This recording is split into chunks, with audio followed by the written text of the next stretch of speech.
The morning she told him she was leaving, the sky above Redemption Creek was still bruised purple, and the coyotes had not yet stopped their singing. And when she pushed open the door of the barn with her heart hammering in her chest and her single carpetbag clutched in both hands, she found him standing there in the lantern light with his bedroll already strapped to his saddle, and his saddlebags buckled tight and his hat sitting low on his brow. And he looked at her with those steady brown eyes and said, quietly, without a lick of surprise, "I know." Her name was Clara Voss, and she was 22 years old, and she had spent the last 4 years trying to disappear into the landscape of the Arizona Territory, the way a person might press a wildflower between the pages of a heavy book, quietly, without complaint, hoping to preserve something of themselves while the world continued pressing down. She had arrived in Redemption Creek in the spring of 1882 aboard a rattling stagecoach with a letter of introduction folded inside her boot, and a name she was no longer certain belonged to her. The letter had been written by her uncle, a man named Gerald Voss who ran a dry goods store in Tucson and who had arranged, with the cold efficiency of a business transaction, for Clara to be hired as a schoolteacher in the small but growing settlement of Redemption Creek, which sat in a shallow valley between 2 ridges of red rock and survived on cattle ranching, a modest silver mine, and the stubborn optimism of people who had come west looking for something they could not quite name. She had been good at the teaching. She had taken to it the way some people take to breathing, naturally and without effort, and the children of Redemption Creek had taken to her as well. She had 23 students between the ages of 6 and 14, and she taught them reading and arithmetic and a little geography, and on Friday afternoons she read them stories from the books she had carried all the way from Ohio in her trunk. For a time, this had been enough. The schoolroom with its warped floorboards and its single window that looked out over the main road had been hers, and the small room she rented from the widow Harriet Doone at the edge of town had been hers, and a kind of life had built itself around her like a nest, careful and close, and made of small familiar things. But Gerald Voss had not arranged for her employment out of kindness. Gerald Voss had arranged it because he was owed money by a man named Douglas Hale, who was the largest cattle rancher in the valley and who also sat on the town council of Redemption Creek, and the arrangement had been simple enough in Gerald's mind. Clara would come to Redemption Creek, she would teach the children, and in time she would marry Douglas Hale's eldest son, a man named Preston Hale who was 38 years old and who had a reputation in town for being methodical and cold, and who looked at Clara the way a man looks at livestock he is considering purchasing. The agreement had not been explained to Clara in those terms. It had been explained to her as an opportunity, a fresh start, a chance for a young woman without prospects to build something solid and respectable in a new land. She had understood the full shape of it only gradually, the way a person understands a storm by watching the sky change color over the course of a long afternoon. By the time Preston Hale had ridden to her schoolroom door and asked to speak with her, formally and without warmth, about the matter of their future together, she had already spent 3 months quietly deciding that she would not do it. She would not marry a man who made her feel like a transaction. She would not build a life on a foundation that someone else had laid without her permission. The problem was that Gerald Voss had debts of his own, and Douglas Hale had made it clear that those debts would be called in if the arrangement fell through, and Clara had 3 younger brothers still living under Gerald's roof in Tucson, boys who had done nothing wrong and who deserved better than to lose their home because their sister had refused a cattle rancher's son. The weight of that knowledge had sat on her chest for 6 months like a stone, and she had spent those 6 months moving through her days in Redemption Creek with a smile on her face, and a war going on underneath it, smiling at the children in her schoolroom, and smiling at Preston Hale when he came to call on Sunday afternoons, and smiling at Harriet Doone over the supper table, and feeling, every night when she lay in her narrow bed in the dark, as though she were slowly being buried alive. She had not told any of this to Cade Rourke. She had not told it to him because she had not known, for the first several months of their acquaintance, that there was anything worth telling. Cade Rourke was a cowboy, had always been a cowboy, had been born to it the way some men are born to the cloth or the sea. He was 30 years old, lean and sundark, with hands that looked like they had been carved from the same red rock that surrounded the valley, and a mouth that was slow to smile but warm when it got there. He worked as a ranch hand for a neighboring spread called the Arrowhead, which was owned by a woman named Beatrice Alderman, who had inherited it from her late husband, and who ran it with a quiet competence that the men in town respected, but did not always admit to respecting. Cade had worked for Beatrice for 5 years, and he was her best hand, and he knew it, and she knew it, and neither of them ever made much of it because they were both the kind of people who found an excess of words exhausting. Clara had met him at the Mercantile on a Thursday morning in October, when she had been reaching for a bolt of blue cotton on a high shelf and had lost her footing on the step-stool, and he had been standing behind her and had caught her before she hit the floor with an ease that suggested it was the sort of thing he did regularly, catching things that were falling. He had set her on her feet and handed her the bolt of cotton and said, "You all right?" And she had said yes and thanked him, and that had been the entirety of it, but she had noticed, walking back to the schoolroom with the fabric under her arm, that her pulse had not entirely settled. After that, she saw him everywhere, the way you always start seeing a person everywhere once they have lodged themselves in your awareness. She saw him at the church social in November, and at the feed store in December, and at the Christmas gathering at the Alderman Ranch, to which Beatrice had invited the whole town in the generous way she had of doing things. She saw him watching her across crowded rooms with an expression she could not quite read, something patient and careful and interested, and she found herself watching him back with an equivalent carefulness, noting the way he listened when people talked to him, really listened, the way he was quietly useful in any situation without making a show of it, the way he laughed at the right things and stayed quiet at the wrong ones. They had begun talking in earnest at the Christmas gathering, standing near the fire with tin cups of hot cider and no particular agenda, and the conversation had found its own level and stayed there, easy and warm, moving from books she had been reading to the way the light hit the red rock ridges in the late afternoon to whether a person was shaped more by where they came from or where they chose to go. He had strong opinions about that last one. He had told her he believed a person was shaped primarily by what they chose to do when they were afraid, and she had said she thought that was probably right, but that fear was a harder thing to identify in yourself than people generally admitted, and he had looked at her with those steady eyes and said, "Yes, that is exactly right," as though she had said something that confirmed something he had long suspected. After Christmas, they began meeting by accident with a frequency that eventually made the accidents implausible. He would be at the creek on Sunday mornings when she went for her walk, and they would walk together for a while and talk, and she would go home afterward feeling more alive than she had felt all week. He brought her a book once, a collection of poems by Walt Whitman that he had ordered from a catalog in Tucson, and he had left it on her desk at the schoolroom with no note attached, and she had known it was from him because she had mentioned, weeks earlier, that she had never read Whitman but had always meant to. She had read the whole book in 2 nights by candlelight and had felt, reading it, something cracking open inside her, something that had been sealed shut for a very long time. She had told herself, firmly and repeatedly, that none of it could go anywhere. She was already entangled in an arrangement that was not of her choosing, and entangling Cade Rourke in it would only cause him harm, and he was a good man and did not deserve harm. She had told herself this every Sunday morning at the creek, and every time he appeared at the Mercantile, and every time she caught herself thinking about the shape of his hands or the sound of his voice in the particular quiet of early morning.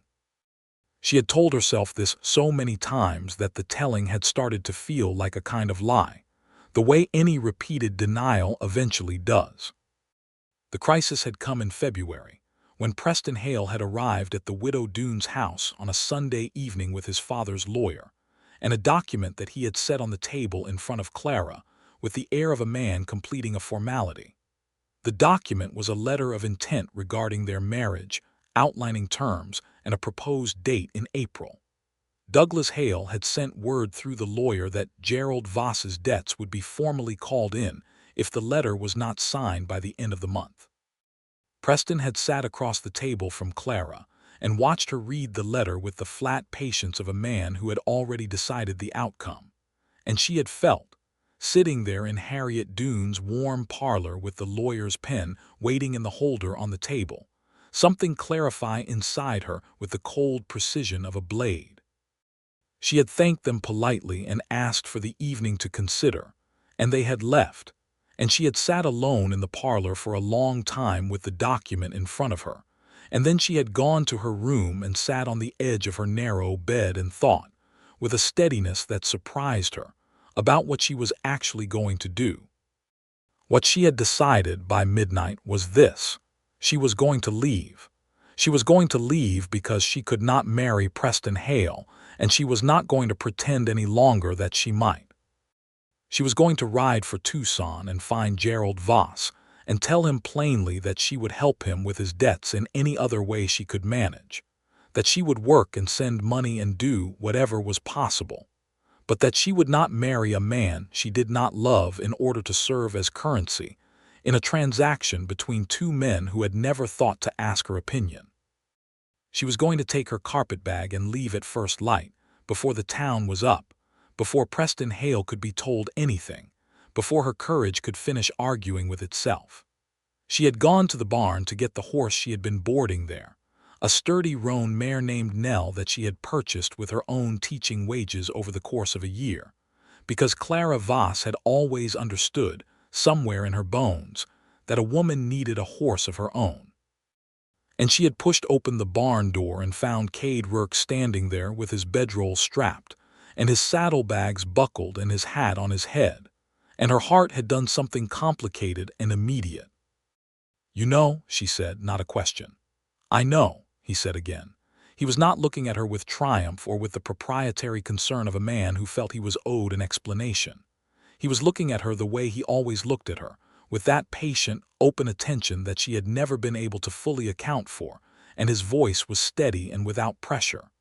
"I heard the lawyer's horse on the road last night, and I came into town this morning early, and Harriet Doone was awake and worried. She did not say much, but I know her well enough." Clara stood in the doorway of the barn with her carpetbag and let the lantern light settle around her and thought that she should probably say something sensible.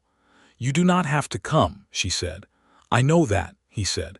"It is a long way to Tucson and it is not your trouble." "I know that too," he said. She looked at him for a long moment in the barn's warm gold light, at his patient face and his packed saddlebags and the horses ready behind him, and she felt something shift inside her chest, some last piece of defended ground giving way, not with a crash but with a slow and quiet surrender. "All right," she said. "Then let us go." They rode out of Redemption Creek while the stars were still showing, south along the creek road and then west toward the main trail that would take them through the desert toward Tucson. The air was cold and sharp and smelled of sage and frost, and the horses moved with a steady, sure-footed ease through the dark, and they did not talk for the first hour, which was fine because the silence between them had always been a comfortable one, the kind of silence that does not need filling. When the sky began to lighten in the east and the saguaro cactus started to take shape against the gray pre-dawn, Clara spoke. "You packed before you knew I would say yes," she said. "Yes," he said. "That is either very confident or very presumptuous," she said. She heard him exhale something that was almost a laugh. "It is neither," he said. "I packed because if you were going, I was not going to let you ride to Tucson alone, and I did not think you would have time to argue about it in the morning." "That is precisely what presumptuous means," she said. "All right," he said, and this time there was a smile in his voice. "Then it is that." She laughed, which surprised her, the sound of it in the cold early morning, real and unguarded. She could not remember the last time she had laughed that way. "Why?" she asked more quietly after the laugh had settled.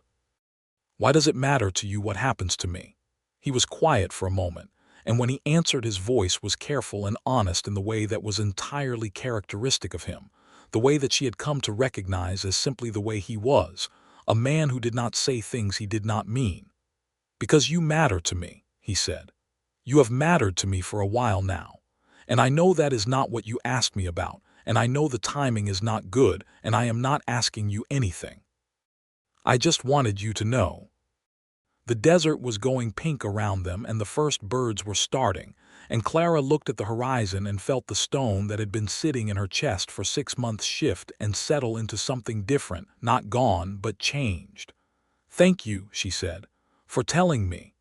"Yes," he said simply, and they rode on. They made good time through the morning because the weather held, and the trail was dry and Cade knew the route well, having ridden it several times carrying cattle business between Redemption Creek and the larger town. They stopped at mid-morning at a watering hole called Mule Creek that was little more than a seep in the rock but sufficient, and they watered the horses and ate some of the food he had packed, which was biscuits wrapped in cloth, and a piece of dried venison and 2 apples, and Clara looked at those provisions and thought of him packing them in the dark of the Arrowhead's kitchen, and felt something tender and aching move through her. "Tell me about the trouble with your uncle," he said, when they had eaten and were resting the horses in the thin shade of a mesquite.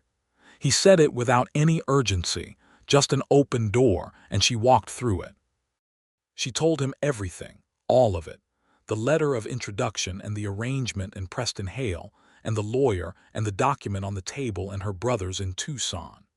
She told him about the 6 months of smiling and the war underneath the smile, and she told him about the night she had decided to leave, and she told him about the feeling of looking at the document in Harriet Dune's parlor and understanding, finally and without any remaining ambiguity, exactly who she was.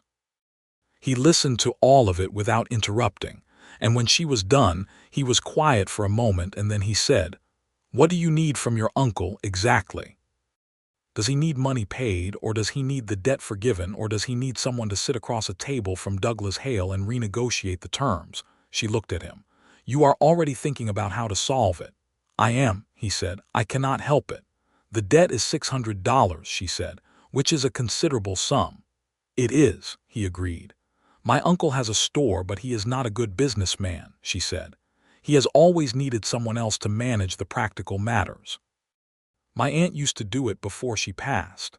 Cade was quiet for another moment, and then he said, "I have been saving wages for 3 years toward land. I have $400 and some dollars in a bank in Tucson. It is not 600, but with what I have and perhaps some negotiation of the terms, there may be a way." Clara stared at him. The desert stretched away in all directions, bright and indifferent, and the horses stood quietly in the shade, and Cade was looking at her with the same expression he always had, steady and open and entirely without performance. "You would do that," she said, not a question. "I would try," he said. "That money is for your future," she said. "Yes," he said, "it is." She understood what he was saying and what he was not saying, and the understanding settled over her like warmth, and she was quiet for a long moment. Then she said, carefully, "Cade, I need to do this thing myself. I need to go to my uncle and face what needs to be faced and do it standing on my own feet. Do you understand that?" "Completely," he said, without hesitation. "But I do not want you to ride back to Redemption Creek," she said. He nodded once slowly. "Then I will not." They rode through the afternoon, and the landscape changed as they dropped in elevation, the red rock giving way to wider stretches of desert with ocotillo and chollas, and the great standing saguaros that made the Arizona horizon look like a congregation of tall, patient figures. The sun was brutal in the early afternoon, but the horses were steady, and they rode at a pace that preserved them, and Cade was good company in the way she had always found him, present and interested and capable of long, comfortable silence in between conversations. They talked about many things during those afternoon miles. He told her about growing up in Texas, in a part of the hill country that was green and rolling and nothing like the Arizona desert, and about a father who had been a good man but who had died of a fever when Cade was 15, and about learning to work cattle because it was the only skill he had, and it turned out he was good at it, and found a kind of peace in it that he had never found in anything else. He told her about working his way west over a decade, following the trails and the work, and about how he had ended up at the Arrowhead and found something there that felt close to belonging, the first thing that had felt that way since his father died. He told her about his own loneliness in a way that was neither self-pitying nor performed, just honest, the way a man talks about weather, naming it plainly and without drama. She told him about Ohio, about a mother who had read to her every night until she was old enough to read herself, and about the schoolroom in Columbus where she had trained to teach, and about the way the West had looked to her when she first arrived, enormous and indifferent and terrifying, and somehow also the most beautiful thing she had ever seen. She told him she had fallen in love with the light here, the particular quality of the afternoon light in the Arizona territory, and he said he had noticed that about her, that she was always turning her face toward it, and she had not known he had been watching her closely enough to notice that, and the knowledge of it made her feel seen in a way that she had not felt in a very long time. They camped that night by a dry wash that had a little water still standing in the deepest part, enough for the horses, and Cade built a fire with the efficiency of a man who had done it 1,000 times, and she laid out the bedrolls and they ate from his provisions and drank coffee he made in a tin pot he had packed. And the night sky above the Arizona desert was extraordinary, so full of stars that it seemed to have weight, and they sat by the fire and looked at it for a while without speaking. "I need to ask you something," she said finally. "All right," he said. "When I said you did not have to come and you said you knew that, what were you going to do if I had told you to go back?" He considered this with his usual care. "Gone back," he said, "and worried about you the whole way there. And not done anything about it. Respected your choice," he said. "Those are not always the same thing." She looked at him across the fire. He was watching her as he so often was, with that quality of attention that she had never been able to fully name, something between patience and desire and something else, something deeper, a kind of recognition. "You are a very unusual man," she said. "I have been told," he said. "I do not mean it as a criticism," she said. "I did not take it as one," he said, and the corner of his mouth moved, and she felt warmth move through her that had nothing to do with the fire. She did not sleep for a long time after they settled, lying on her bedroll with the stars visible above the open sky and the fire burning low and the sound of his breathing some distance away, steady and even, and she thought about what her life had been for the past 6 months and what it might become, and she felt, for the first time in a very long time, something she could only describe as hope. Not the tentative, careful hope of a person who has been disappointed often, but something larger and more reckless, the hope of a person who has finally decided to want what they want without apology. They reached the outskirts of Tucson on the second day in the late afternoon. The city, such as it was in 1882, was considerably larger than Redemption Creek, with proper brick buildings along the main streets and a railroad depot that had been sending train service through since the Southern Pacific had laid its line the previous year.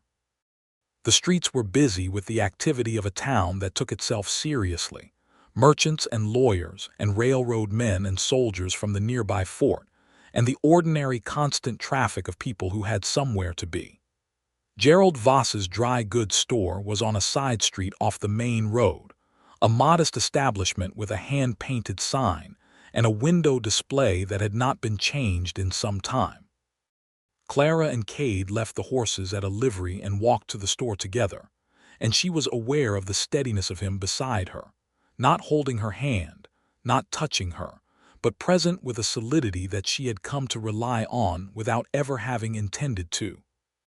Gerald Voss was a thin man in his 50s, with the look of someone who had been worrying for so long that it had become a permanent expression.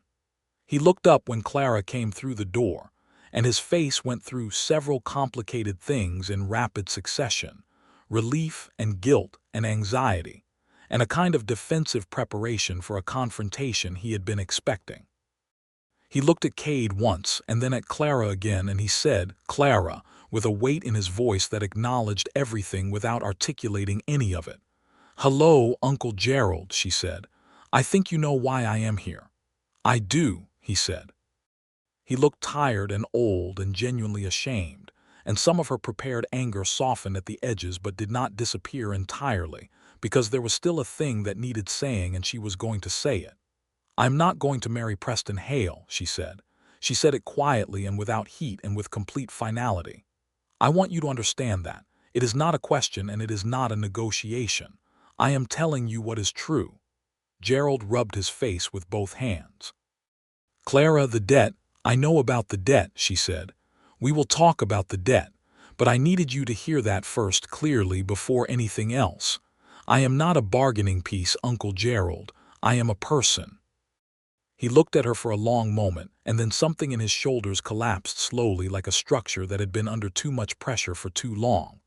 "You are right," he said quietly. "You are completely right. And I am sorry, Clara, I am genuinely sorry. I did not see it clearly when I made the arrangement, and I should have. It was not enough and it was not nothing, and she accepted it for what it was. Tell me the full situation with the debt," she said. They sat down in the back of the store, the three of them, in the small cluttered office behind the shelves, and Gerald explained the whole of it. The debt to Douglas Hale was indeed $600, accumulated over several years through a combination of Gerald's poor business management and a bad investment in mining shares that had come to nothing. Douglas Hale held the note and could call it in at any time, and he had been willing to extend the arrangement only on the condition of the marriage between Clara and his son. Gerald had defaulted on a smaller repayment 2 years earlier, and Douglas Hale had made it clear that the next default would be the last. Cade listened to all of this and then said, "Who is the bank that holds Hale's own accounts in this region?" Gerald looked at him. "The First Territorial Bank of Tucson." "Why? Because I know a man there," Cade said. "A man named Robert Calloway, who is an officer of the bank and who has done business with Beatrice Alderman for years. The Arrowhead holds an account there as well." He looked at Clara. "I am not asking to take this over from you. I am asking if it would be useful to have someone make a formal inquiry about the terms of the note, whether it can be renegotiated, whether there is a structure that does not require anyone to give up what they should not have to give up." Clara held his gaze. "It would be useful," she said. "Yes." "All right," he said. He stood and put his hat on. "I will go find Calloway. You stay and talk to your uncle." He left, and she sat across from Gerald in the cluttered little office, and they had the conversation that had been waiting for years. All of it. The truth of what he had done and why, and what it had cost her and what it had cost him. And it was painful and honest and long. And by the end of it he was weeping quietly and she was dry-eyed but exhausted. And she knew that the relationship between them would need to be rebuilt slowly and carefully over time, but that it was not beyond repair. Because he was the only family she had here in the West, and she was practical enough to understand the value of that. Cade came back 2 hours later with news. Robert Calloway had been willing to look at the note and had indicated that there was a legal question about the conditions Douglas Hale had attached to the debt, specifically whether a marriage arrangement could be made legally binding as a term of a debt note, which it could not. The note itself, the financial obligation, was real and had to be satisfied, but the condition of the marriage was unenforceable.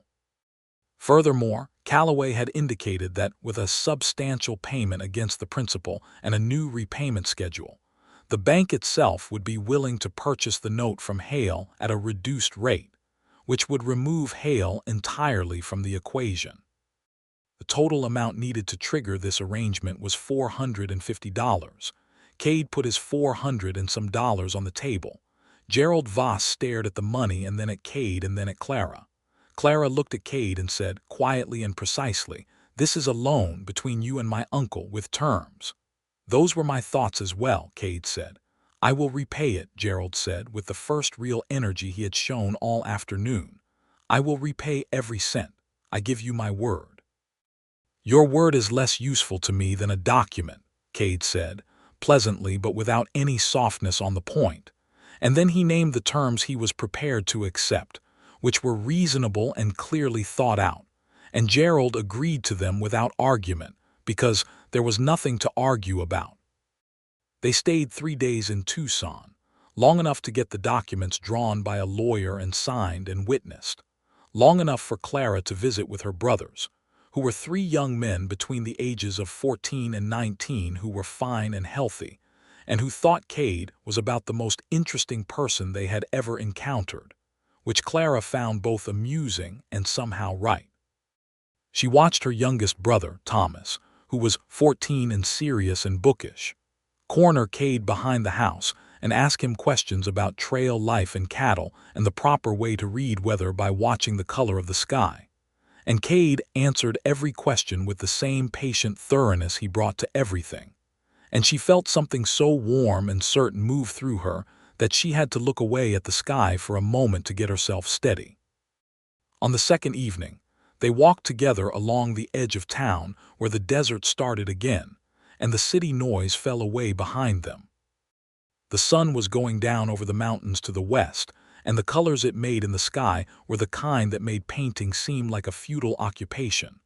Clara walked with her hands at her sides and felt the day's heat still rising from the ground beneath her boots. "Thank you," she said, "for all of it. You did the harder part," he said, "facing your uncle, saying the thing that needed saying.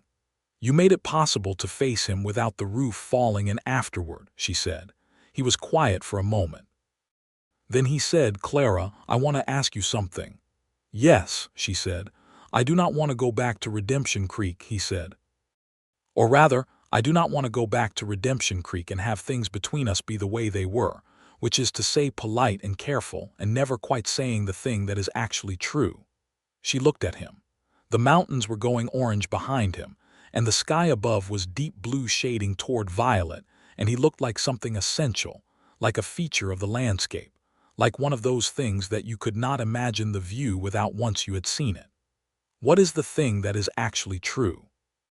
She said. He took a breath. "That I am in love with you," he said. "That I have been for some time, that this trip has not helped that situation." The corner of his mouth moved. "Has made it considerably more acute, in fact." She stood in the desert evening light and let those words settle over her and felt them land in a place that had been waiting for something to land there for longer than she could honestly account for. "I think," she said slowly, "that I have been in love with you since the book of poems." "The Whitman," he said. "You left it without a note," she said. "I could not think of what to write," he said. "That seemed worse than nothing." "It was the right call," she said. And then she stepped toward him and he met her halfway, and he kissed her in the desert evening with the mountains burning orange behind them. And it was gentle and certain, and neither of them was in any hurry about it, because they had both waited long enough for something real that they were not going to rush it now that they had found it.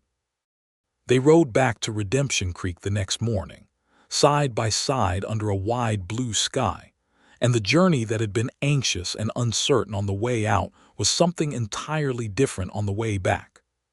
She felt light in a way that she had not felt in years, genuinely, bodily light, as though she had been carrying something heavy for a long time and had finally set it down in the right place. They talked and were quiet and talked again, and somewhere in the second afternoon, riding through a stretch of desert where the light was doing that thing she loved, that particular golden saturation of late afternoon in the territory, he reached across the space between their horses and took her hand briefly, and she held his hand for a moment before the trail narrowed and they had to ride single file, and that brief clasp of hands felt like a promise. When they came back into Redemption Creek on the third day, it was mid-morning and the town was fully awake and going about its business, and she was aware, riding in beside Cade, that they would be seen and that the seeing would be remarked upon, and that none of that mattered in any way whatsoever. Harriet Doone was on her front porch when they rode past, and she looked at Clara with sharp, worried eyes, and Clara pulled Nell up and leaned from the saddle and said, "I am all right, Harriet. Everything is all right." And Harriet looked at Cade and then back at Clara, and something moved across her weathered face, something that was almost a smile, and she said, "Good," and went back inside. The situation with Preston Hale had to be addressed, and Clara addressed it that afternoon, not at the Hale Ranch, but in the office of the town's Justice of the Peace, where she went with a letter from Robert Calloway's bank in Tucson confirming that the note had been legally transferred and restructured, making the original arrangement void. The Justice of the Peace, a thin, careful man named William Fry, read the letter and said that it appeared to be entirely in order, and that he saw no claim that Preston Hale or his father could bring against anyone. Douglas Hale was furious. She heard about the fury secondhand through Harriet Doone, who heard it from the blacksmith, who had been standing near the Hale Ranch's fence when Douglas Hale received the news. She was told he had used a considerable volume of words. She was also told that when his lawyer had looked at the bank's letter, the lawyer had said there was nothing to be done. The marriage arrangement had never been legally sound. The financial obligation had been settled through legitimate means. The matter was closed. Preston Hale rode past her schoolroom 3 days later and looked at her through the window with an expression she could not entirely read, something between anger and what might have been, underneath everything, a little relief. She nodded at him once politely, and he rode on. Beatrice Alderman came to the schoolroom on the Friday after Clara's return, in the late afternoon when the children had gone home and Clara was erasing the board, and she sat in one of the student chairs with her rancher's posture, straight-backed and capable, and she said, "Cade Rourke told me he was riding to Tucson to look after you." "He did," Clara said. "He is a good man," Beatrice said. "The best I have worked with." "I know," Clara said. "He would give you a good life," Beatrice said, "if that is the direction things are heading." She said it without sentiment or pressure, just an observation, one practical woman to another. "I think they might be," Clara said, "if things go the way I would like them to go." Beatrice nodded once, satisfied. "Good," she said, and stood and went back to her ranch, and that was all that needed to be said between them. Spring came to the valley in that particular Arizona way, not with the explosion of green that Clara remembered from Ohio, but with something subtler and more precise, a brightening of color in the desert plants, the ocotillo going from bare gray sticks to stalks of flame-colored flowers overnight, the palo verde trees going yellow, the air taking on a warmth that felt like an invitation. Clara walked to the creek on Sunday mornings as she always had, and Cade met her there as he always had, and the difference was that now they walked with their hands linked together and spoke without the careful circumspection of people who have not yet said the thing that is true. He told her about his land dream. He had been wanting for years to have his own piece of ground, modest but productive, somewhere in the valley where he could run a small herd and build something that was genuinely his. He had been saving toward it for years, and now his savings were reduced, but they were not gone, and he had a plan, built carefully the way he built everything, that took into account what he had and what he could reasonably expect to earn, and what the land in the valley was currently selling for. He talked about it with a contained intensity that she found completely compelling, the way some people's faces open when they speak about the thing they most want, and she sat on the bank of the creek in the April sunshine and listened to him and thought, with a clarity that was almost dizzying, that she wanted to be part of that plan. She told him that directly, because she had learned by now that directness was the only language worth speaking between them. She said, "I want to be part of that, Cade. If you want me to be." He looked at her with those brown eyes in the morning light and said, "I have wanted that since before I knew it was something to want." It was not a proposal, not yet, not officially, but it was the understanding from which a proposal grows, and both of them knew it, and neither of them was in any hurry because they had both learned, the hard way, that good things deserve to be built at the right pace. He proposed to her in June, on a Sunday morning at the creek, with a ring he had ordered from a catalog in Tucson, a simple gold band with a small turquoise stone set in it. Turquoise because he had noticed once that she had paused for a long time in front of a display of turquoise jewelry in the mercantile window, and had looked at the color with the same expression she turned on the afternoon light. He was not a man who missed things, Cade Rourke. He was not a man who forgot what he noticed. He knelt on one knee on the bank of Redemption Creek while the water ran clear and cold over its stones, and the morning birds were loud in the cottonwoods, and he said, "Clara Voss, I would like very much to spend my life with you, if you will have me. I do not have much yet, but I have plans, and I have whatever time I am given, and I intend to use all of it well. And I love you. I have loved you for longer than either of us has been talking about it."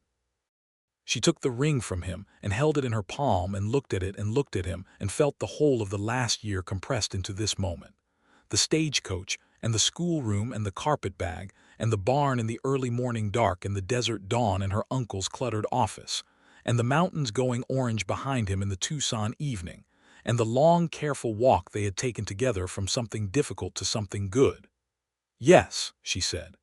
"Yes, I will have you." He slid the ring onto her finger and stood, and she put both arms around him, and he held her with a steadiness that she had come to understand was the fundamental fact of him. And the creek ran past them, and the birds were loud, and the morning light came through the cottonwood leaves in shifting pieces, and it was, she thought, exactly right. It was exactly the thing. They were married in September at the Redemption Creek Church. A small ceremony by the standards of the time, but warm and well attended, because both of them had quietly built more connection in this community than either had fully realized. Beatrice Alderman stood at the front of the church with the expression of a woman who is pleased with how things have turned out. Harriet Doone cried, steadily and without apparent embarrassment, through the entire service. Clara's 3 brothers had ridden up from Tucson for the occasion, and Thomas, the youngest, was so visibly moved by the whole thing that he had to look at the ceiling for several minutes to get himself composed. Gerald Voss came as well. He stood in the back of the church and he looked, Clara thought, like a man who was in the process of becoming somewhat better than he had been, which was all she could reasonably ask of anyone. He had been making the repayments to Cade on schedule, every month, without fail, and he had written her a letter in the spring that was the most honest thing he had ever written to her, and she had kept it in the box under her bed where she kept the things that mattered. The ceremony was conducted by the town's minister, a portly and good-humored man named Reverend Josiah Parks, who had a gift for speaking the right amount and no more. When he asked Cade if he would take Clara to be his wife, Cade said, "Yes, I will," with a quiet certainty that was the most Cade Rourke thing she had ever heard him say, and when she said the same words back to him, she meant them in every register of herself, in her bones and her blood and the thinking part of her mind, and the feeling part that she had spent so long trying to quiet. They moved into a small house at the edge of the Arrowhead property that Beatrice Alderman had offered them for a nominal rent, while they saved for their own land. The house was not grand, 3 rooms and a porch, and a view of the red rock ridges that went pink and orange at sunrise and purple at dusk, but Clara had never needed grand. She had needed real, and the house was completely real. She planted a kitchen garden behind it in the autumn, kneeling in the sandy Arizona soil with her hands in the dirt, and she thought of her mother's garden in Ohio and felt, not grief exactly, but something that was grief's more bearable cousin, a gratitude for what had been given and what had been kept. Cade continued working for the Arrowhead through that first year, and they continued saving, and in the evenings he came home to her, which was a thing she never stopped finding remarkable, the simple fact of him coming through the door at the end of a day, dust on his hat and his face, and the way he would wash his hands and sit down at the table she had set and look at her across it with that expression that was so fully itself, so entirely without artifice, that she sometimes had to look away because the directness of being loved by him was almost more than she could hold at once. They had disagreements, as people do, because she was strong-willed and he was stubborn, and those are not always the same thing, but they are frequently in the same room. She had views about the schoolroom and how it should be run that occasionally put her in conflict with the town council, and Cade supported her in those conflicts without always agreeing with her tactics, and there were evenings when the distinction between support and agreement became a lively topic between them. He was a man who held his positions carefully but held them firmly, and she was a woman who had spent enough time suppressing what she thought to have no patience left for doing so. And their arguments were real arguments, engaged and honest, and they always ended in the same place, with him sitting across from her at the kitchen table, or standing in the yard, or lying in the dark beside her, and one or the other of them saying the thing that was actually true, and the actual truth always being enough. She loved him. She loved the way he moved through a day, purposeful and unhurried. She loved the way he talked to her brothers when they visited, the particular quality of respect he gave them, not treating Thomas as a child even when Thomas was being childlike, which was less often now because Thomas had grown another 3 inches and was doing well in school and had decided he wanted to study law, which was a thing Cade had encouraged with a straightforwardness that Clara found deeply moving. One person simply saying to another person, "Yes, that is a worthy thing, you should do it." She loved the way he read, seriously and with a pencil for marking passages, and the way he would sometimes read a sentence aloud to her, not because he needed to share it, but because the sentence was good and he wanted the sound of it in the room. She loved the way he looked at the land, the particular quality of attention he gave it, as though it were something he was in a conversation with rather than something he owned. She found out she was expecting their first child in the late spring of 1884, when the valley was flowering, and the air was full of that particular sweetness that the desert makes when everything is briefly in bloom. She told him on the porch after supper as the sun was going down, and he was quiet for a long moment, and then he turned to her with something in his face that she had never seen there before, something younger and less composed than his usual expression, something that was almost wonder, and he said, "Are you well? Are you feeling all right?" And she said yes, and he pulled her close and held her in the way he had on the bank of Redemption Creek, steady and certain, and she could feel the breath he let out against her hair.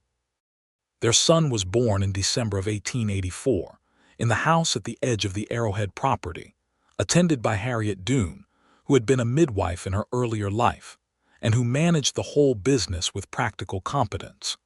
The labor was long and honest, and Clara worked through it with the same determined clarity she brought to everything she did, and when it was done and Harriet placed the baby in her arms, she felt something rearrange inside her that she understood would never rearrange back. He was small and red and absolutely certain of himself in the way that new babies are, making his presence known without any ambiguity, and Cade was in the room by then, having sat in the next room for the whole of it with Thomas Voss, who had ridden up from Tucson on very little notice. And when he came in and saw his son, he sat on the edge of the bed and looked at the baby for a long time without saying anything. And Clara looked at Cade's face looking at their son and felt that she had never in her life seen anything more beautiful. They named him James, after Cade's father, and gave him the middle name of Henry, after Clara's own father who had died when she was young. James Henry Rourke arrived in the world in December of 1884 with a head of dark hair and his father's steady eyes, and from the beginning he was a serious, curious, watchful child who looked at everything as though he were trying to understand it. And Clara thought, watching him examine a beetle on the porch steps when he was 2 years old, that he was very much his father's son. Beatrice Alderman held a celebration at the Arrowhead when James was 3 months old, and the whole community came, And it was one of those evenings that feel complete in themselves, full of warmth and food, and the low sound of people talking who know each other well and are glad to be together.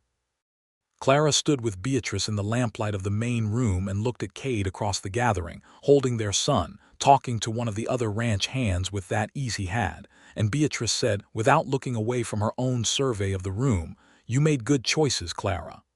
"I made one good choice," Clara said. "The rest of it was Cade." "The first choice was yours," Beatrice said. "Do not underestimate what it took to make it." She thought about that afterward. She thought about the night in Harriet Dune's parlor with the lawyer's document on the table, and the midnight decision, and the morning in the barn with her carpetbag in both hands and her heart hammering. She thought about pushing open the barn door and finding him already there, already packed, already waiting, as though he had known before she did that she was ready to choose something real.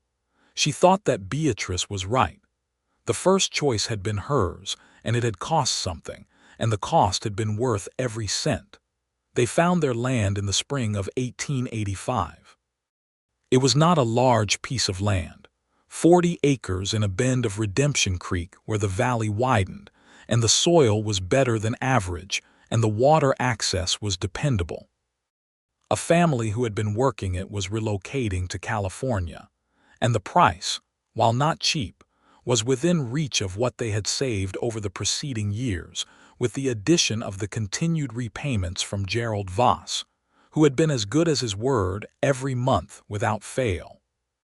Cade negotiated the purchase himself, sitting at a lawyer's table in town with the deliberate care he brought to everything important, and when he came home with the deed in his hand, he set it on the kitchen table without any fanfare and said, "It is ours," and those 3 words held in the economy of his expression everything that a longer speech might have said.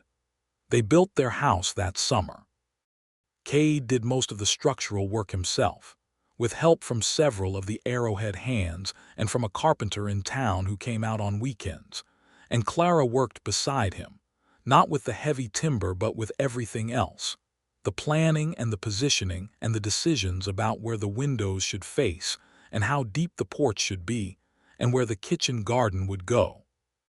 They argued productively about the porch, which she wanted deeper than he initially planned and which she was right about, and he acknowledged this with a directness that was itself a form of love, simply saying, "You are right, we will do it your way," without making a performance of the concession.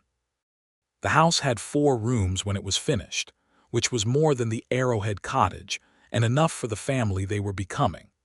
There was a parlor with a window that faced the Red Rock ridges and a kitchen that faced the morning sun, and 2 rooms at the back, one for them and one for James, who by the time they moved in was 9 months old and in possession of a personality that was already entirely distinct and fully his own. Clara Voss came to see the house that autumn, making the journey up from Tucson on a rented horse, arriving unannounced in the way that was characteristic of him, not out of rudeness but out of a genuine uncertainty about whether he would be welcome and a decision to find out by simply presenting himself. He stood in the doorway of Clara's new kitchen and looked around at what she had made of her life, and his eyes went bright, and he said, "Your aunt would have liked to see this." It was the most honest thing he had said to her in years, and she poured him coffee and fed him supper and showed him around the property, and Cade shook his hand and said, quietly but without stiffness, "You are welcome here, Gerald. You are family." Gerald looked at him for a moment and then nodded once, and something seemed to settle in the old man that had been unsettled for a long time.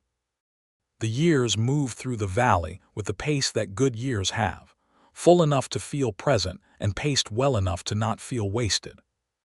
Cade built the ranch steadily, adding to the herd each year with the methodical care that characterized everything he did, and the land along the creek proved itself, the soil productive and the water reliable, and the Red Rock ridges serving as a windbreak in winter that made the property considerably more comfortable than much of the surrounding range.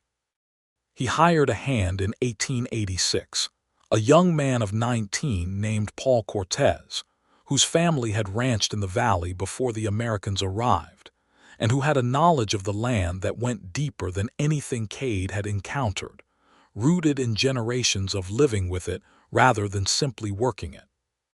Cade valued that knowledge openly and without condescension, in a way that was not always common in 1886 among men of his background, and Paul stayed and became in time one of the foundations of the Rourke Ranch, a man who understood the place in his bones, and who was loyal with the loyalty of someone who has been respected when he did not expect to be.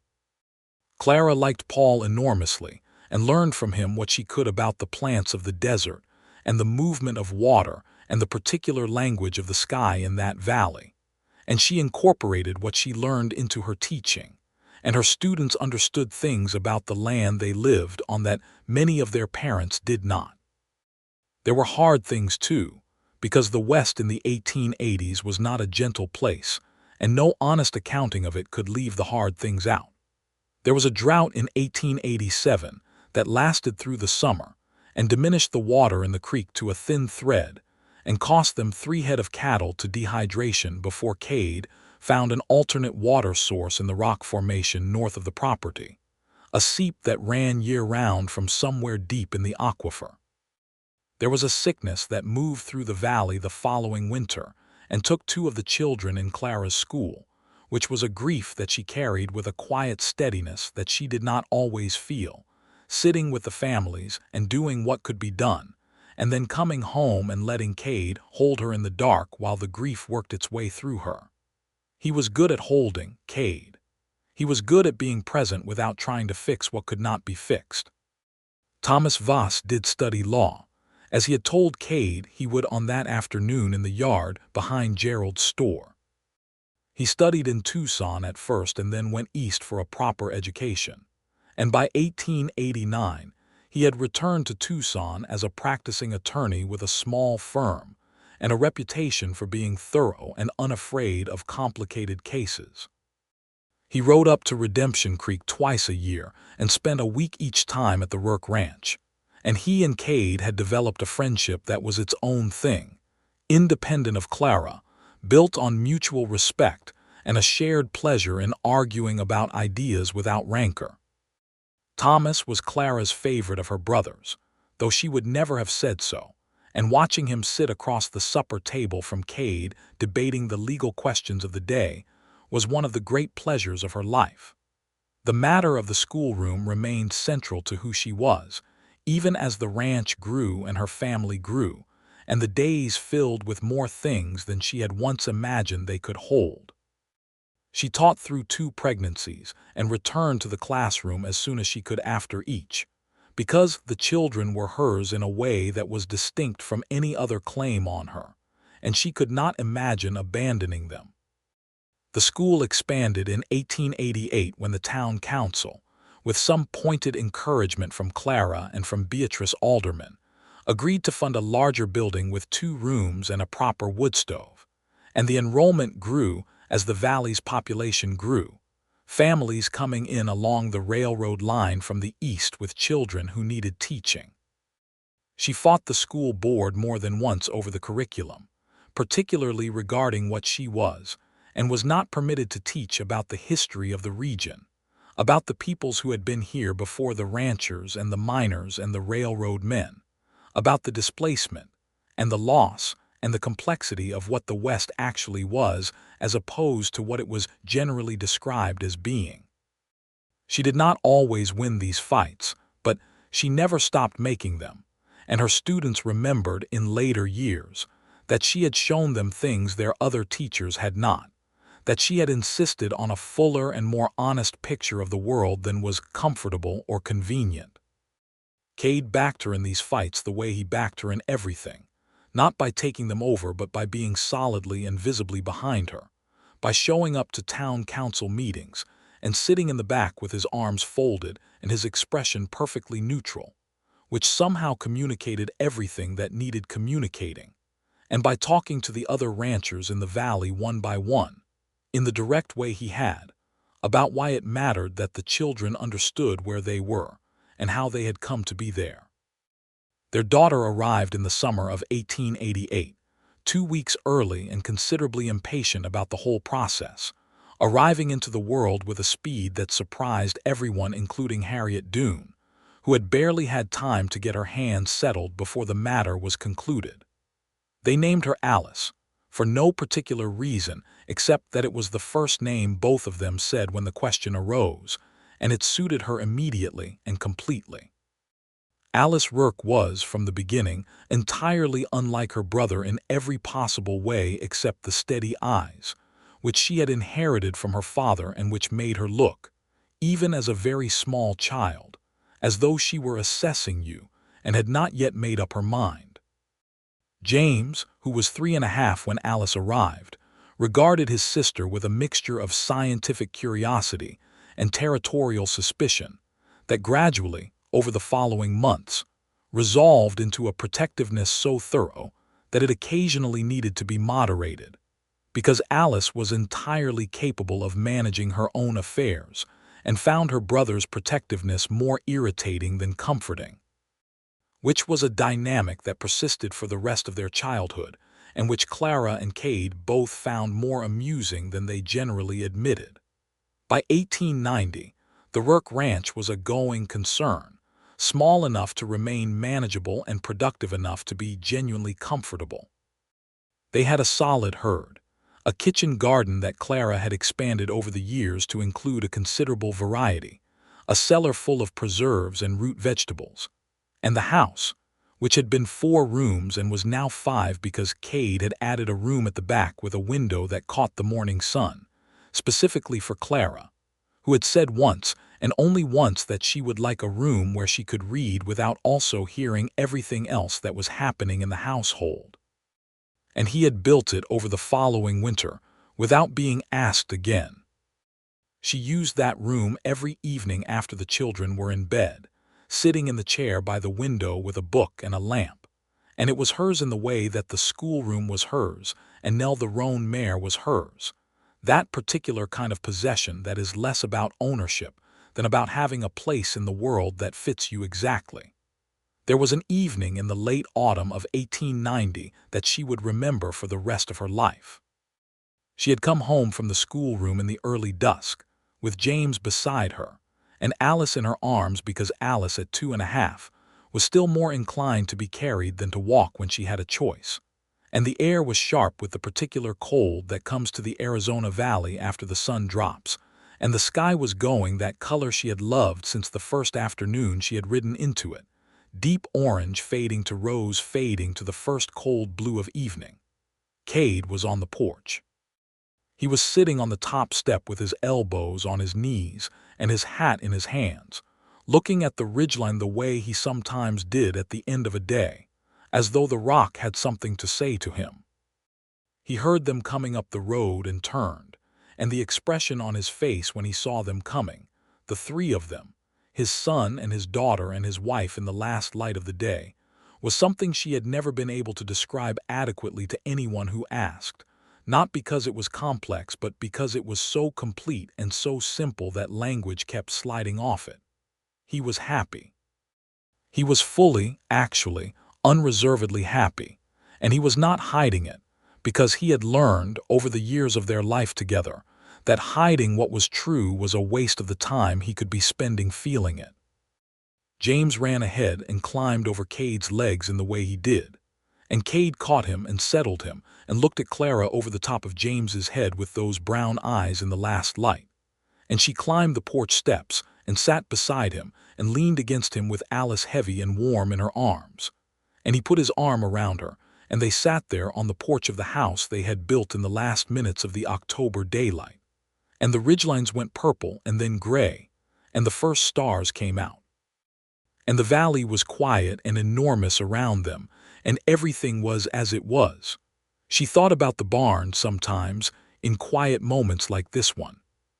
She thought about the morning she had stood in the doorway with her carpetbag and her hammering heart and found him already there, already packed, already waiting, as though he had simply understood without being told what she needed and what she was doing and that he intended to be part of it. She had thought in that moment that it was either very confident or very presumptuous, and he had said it was neither, that he had packed because, if she was going, he was not going to let her go alone, and she had thought about that answer many times since, and each time she thought about it she understood it more fully. It had not been confidence, and it had not been presumption. It had been love made plain. It had been a man who paid attention, who saw what was happening and knew what he wanted and acted on both of those things with the quiet directness that was the whole of who he was. She had told him she was leaving at dawn, and the cowboy was already packed and waiting. She had not known, standing in that barn, that she was not really leaving anything. She had not known that she was arriving, but he had known, she thought. He had known before she did, and he had packed his bags and saddled his horse and stood in the lantern light and waited for her to arrive at the beginning of what they were going to be. In the spring of 1891, Gerald Voss made his final repayment to Cade, the last installment of the loan that had been the unexpected foundation of the whole of it, and he sent the payment with a letter, addressed to both of them, that said simply, "I have repaid what I owe, and I know it is less than what I owe. I am grateful for the grace extended to me by both of you. I hope to be worthy of it in the time I have left. Your uncle and the man who hopes to deserve the name." Clara read the letter aloud to Cade at the kitchen table, and when she was done, she folded it carefully and put it in the box where she kept the things that mattered. Cade sat across the table and was quiet for a moment and then said, "He got there." "He did," she said. "That is enough," he said. "Yes," she agreed. "That is enough." James turned 7 in December of 1891 and was, by that time, a serious and capable child who had his father's way of listening and his mother's way of needing to understand the reason for things, a combination that made him occasionally exhausting and consistently remarkable. He had begun learning to ride the previous spring, on a small gray horse named Stone that Cade had selected with the same methodical care he brought to everything, and he was good at it in the intuitive way that some children are, as though the horse and the motion made a kind of sense that translated immediately into his body. Watching Cade teach James to ride in the yard of the ranch, patient and precise, correcting without criticism, encouraging without inflation, was one of the things Clara most loved in her life, which already contained a great many things she most loved. Alice, at 3, had decided that she was principally interested in the kitchen garden and in the horses, in that order, and could not be induced to have any particular interest in anything else. She spent her mornings following Clara through the garden rows with great seriousness, asking questions about each plant with the focused persistence of a future naturalist, and her afternoons sitting on the fence of the corral, watching the horses with that assessing expression. She was, Clara thought, going to be something specific and particular when she grew up, something that had a name not yet invented for a woman in 1891, but that would have a name by the time she was old enough to inhabit it. The valley had changed since Clara had arrived in 1882, grown and settled, and taken on the particular character of a place that intends to persist. The silver mine had been largely played out by 1887, but the ranching had continued to grow, and the railroad connection through Tucson meant that the valley's cattle could reach markets that had been impossible before, and the town of Redemption Creek had grown from a handful of permanent buildings and a lot of canvas and ambition to something that looked more or less like the town it intended to be. There was a proper hotel now, and a doctor who had moved his family from New Mexico, and a newspaper that published weekly with more opinion than news but was improving. And the school was the building that Clara had helped design, and it was full most mornings with children who were learning things that mattered. Beatrice Alderman retired in 1892, selling most of the Arrowhead to a consortium of investors, but retaining a small portion of the land closest to her house, which she said was enough for a kitchen garden and a few horses, and she moved into a life of quieter management that suited her as well as the bigger operation had. She remained a presence in the valley and in their lives, coming to Sunday supper at the Rourke Ranch once a month with the regularity of someone who has decided they belong and is comfortable with the decision. Paul Cortez had by 1892 become effectively the foreman of the Rourke operation, a role that had grown organically from his competence and his knowledge of the land, and he had married a woman named Elena in 1890, whose family had been in the territory for 3 generations, and they lived in a small house on the eastern boundary of the Rourke property. Paul and Elena's oldest child, a son named Daniel who was born in 1891, became in time James Rourke's closest friend, 2 boys who grew up together on the same land with the comfortable familiarity of people who have no memory of not knowing each other. In 1893, the school needed a second teacher, and Clara helped to hire a young woman named Ruth Hensley, who had come west from Missouri with a teaching certificate and an ambitious reading list, and a quality of genuine excitement about teaching that reminded Clara of herself at 22, minus the carpetbag and the complicated uncle. Ruth was 24 and enthusiastic, and occasionally needed to be talked down from pedagogical innovations that were ahead of what the school board was prepared to accept. And Clara talked her down with the combination of pragmatism and private solidarity that was the particular skill of a woman who had been fighting the same institution for a decade. Cade expanded the herd in 1893 with a purchase of breeding stock from a ranch in New Mexico, a transaction that required him to travel for 2 weeks, the longest they had been separated since their marriage. And Clara managed the ranch in his absence with the help of Paul and the unhelpful assistance of James, who was 8 and had opinions about everything, and would have been more useful if his opinions had been better calibrated.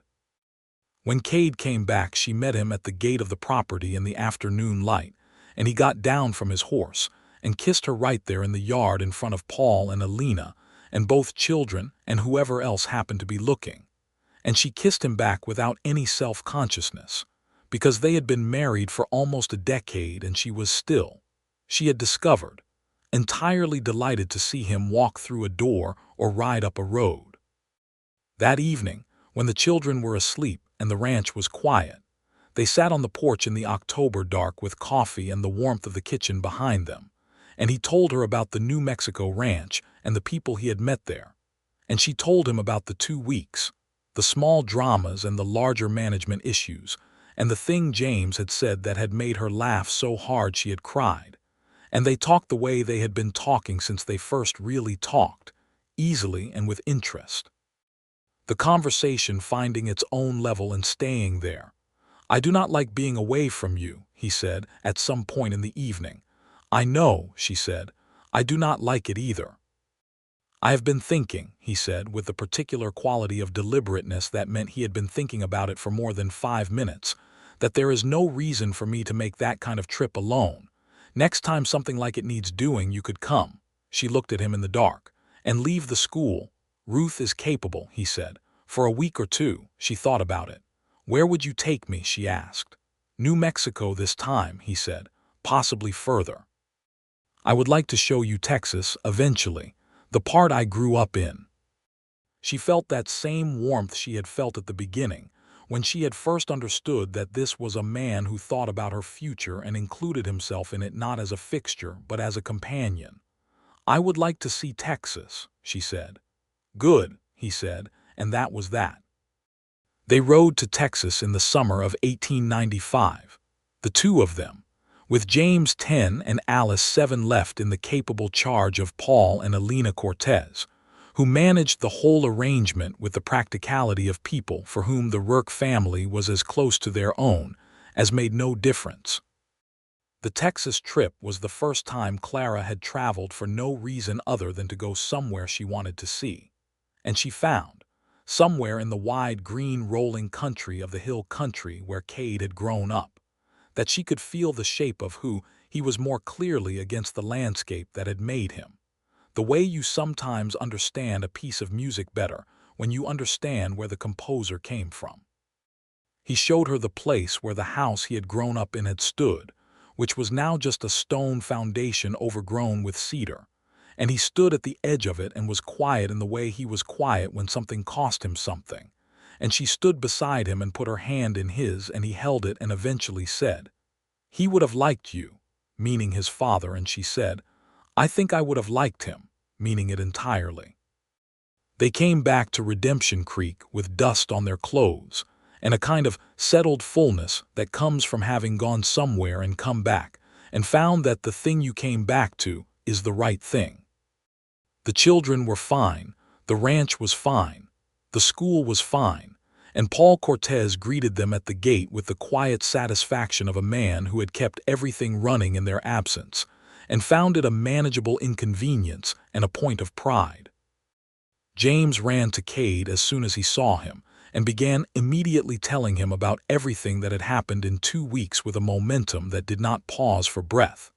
And Alice stood back slightly and looked at them with that evaluating expression, and then came to Clara and put both arms around her waist, and held on with a grip that communicated, without words, that she had noticed the absence and was glad the absence was over. The years after that were full and good and specific in the way that real years are, each one distinct, each one carrying its particular weather and its particular abundance, and its particular difficulty, and its particular joy. Cade's hair went silver at the temples before he was 40, and the silver suited him in a way that some people's graying does, making him look more thoroughly himself. Clara developed what she thought of as her teaching voice, a quality of authority in the classroom that she had always had naturally, but that deepened over the years into something that even the most reluctant student eventually settled into, with the recognition that something genuine was being offered. The children of Redemption Creek who passed through her schoolroom in the 1880s and 1890s grew up to be people who could read and think, and who had some framework for understanding the complex and imperfect world they had been born into. And this was not everything she had hoped for, but it was a very great deal. Thomas Voss became a prominent attorney in Tucson, eventually well known enough that his name appeared in the newspaper more frequently than he was entirely comfortable with, and he married a woman named Josephine in 1894, a sharp and elegant woman who was a match for Thomas in every possible way, and who adored Clara and thought Cade was the best-natured man she had ever met, which was not a universal opinion, but was an informed one. They had children of their own, 2 daughters born close together, and on the occasions when all the cousins were together at the Rourke ranch, the noise and the energy and the general productive chaos of it made the house feel, if anything, smaller than it was, which Cade navigated with a patience that Clara had come to understand was not unlimited but was very deep. Gerald Voss died in the summer of 1897, quietly and in his sleep, in the apartment above the dry goods store that he had sold 2 years before his death to a young family from New Mexico. He had spent his last years in a peace that Clara thought was genuine, a man who had figured out, late but not too late, how to be honest and kind with the time that remained to him. She and Thomas rode to Tucson for the burial, and she stood at the graveside in the July heat and thought of him as a young man, before the worrying, before the debts, before the bad decisions, thought of the man her aunt had married and loved, and found that what she felt was not the complicated resentment she might once have expected, but something simpler and more final, a sadness for what he had been and what he had become, and the distance between those 2 things, and a genuine gratitude that the distance had narrowed in the end. Cade was waiting for her when she came back from Tucson, on the porch in the late afternoon as he had been on that October evening all those years ago, and she rode up the road in the summer heat, and he came down the porch steps and took Nell's reins and helped her down and held her for a moment without speaking, and she let herself be held, because she had long since stopped keeping accounts of what she needed and just let herself need what she needed when she needed it. "All right," he said. "Yes," she said. "I am all right." They went inside together, and the children were at the table with their evening tasks. James with a mathematics problem, and Alice with a sketchbook full of the botanical drawings she had been making obsessively, since she had understood that plants could be understood scientifically as well as practically. And the kitchen smelled of the supper warming on the stove. And it was, as it had been and continued to be, entirely right. James Rourke left for school in Tucson in 1899, at 15, to continue his education at the academy Thomas Voss had attended, and Alice followed him in 1902. The house was quieter with them gone, a quality of quiet that was not empty because it was full of the life they had built and the people they had become, but that had a different texture, like a piece of music in a lower register. Cade noticed the quiet in his own way, moving through the house with an attention to the things the children had left behind. James's horse still in the corral, Alice's garden still in its rows, and Clara noticed him noticing and felt the same thing herself.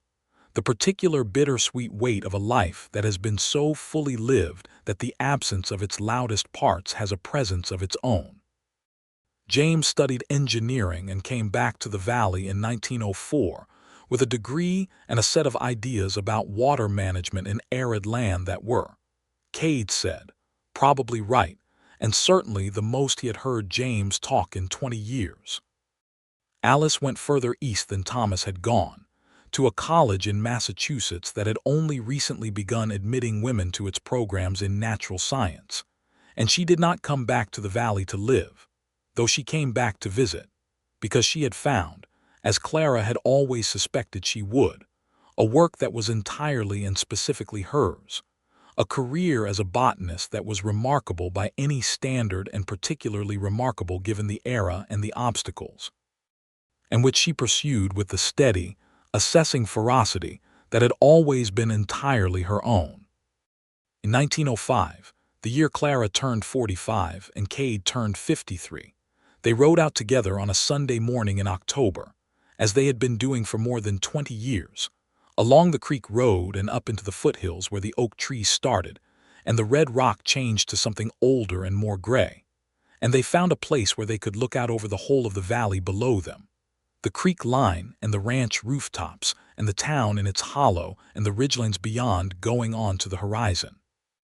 It was a clear day with that particular October light that Clara had loved since the beginning, the light that made everything look more fully itself, more precise and present and beautiful than it had any business being. The horses stood quietly and they looked out over what they had made and what they had found and what they were still, after 20 years of mornings like this one, making and finding. "I have been thinking," Cade said.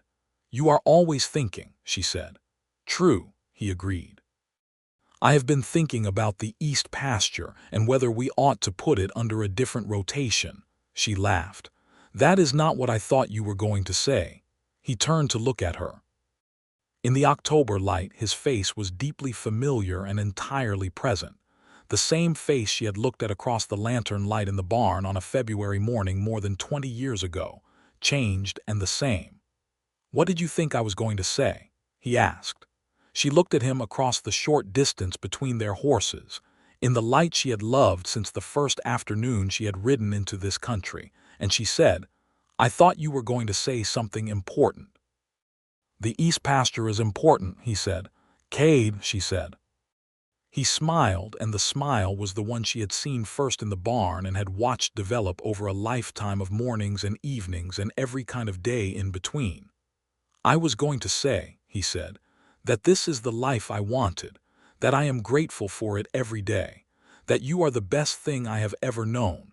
He paused, "and that I would like to look at the east pasture rotation."